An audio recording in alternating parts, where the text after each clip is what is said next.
নলবাৰীত আজব ঘটনা।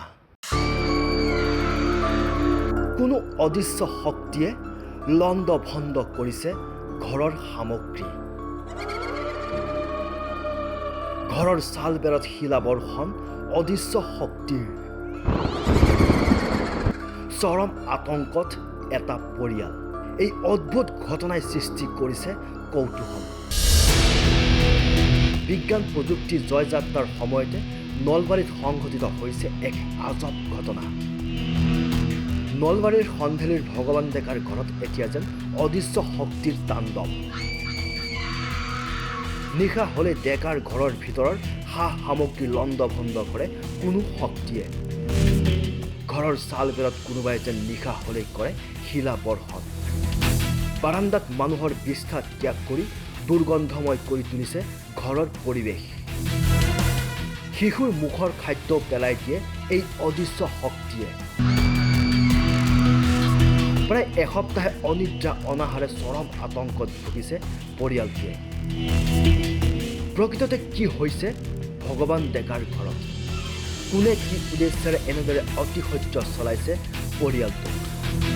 বৰ্তমান বিজ্ঞান প্ৰযুক্তিৰ জয়যাত্ৰাৰ সময়ত এই ঘটনাৰ বাস্তৱিকতা কিমান? মোটামুটি মই 15 দিন লেট্ৰিনে ফেলছোঁ, শিলগুটি গ্লাছ তাৰমানে 15 দিন ফেলছোঁ। মই ৰাজমিস্ত্ৰী কাম কৰোঁ, কৰি কিনে আহি পেলাই দেখা পাওঁ এই এলাখান এহুনে ভাত পানী নাখায়, উইকে উইকে গন্ধ পাই না এই পাকঘৰৰ কিনাৰতে। তাৰপিছত মই আহি এলাখান আৰু কাপোৰ কানি খুলি কিনে পেলাই দিওঁ, দি কিনে গা পা ধুই আহোঁ। আহি ক'ত ভাত খাব ইমান লেতেৰা হেৰি ফেলাই কিনে, তাৰপিছত সেনেকৈ যাওঁ।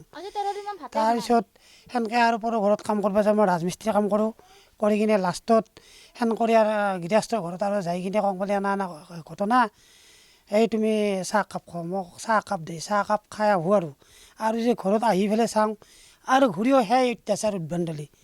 তাৰমানে এই কাপোৰ থৈ জাপি এই নেই এই মেটকাৰ খালত পেলালি, বাইদেউ গা ধুৱে, এওঁ গা ধুৱে, ধুৱে সেই কাপোৰ মাখান হেৰি পে ৰছীৰ পে নি কিনে এই পিছপিলৰ খালৰ তাতে পেলালে।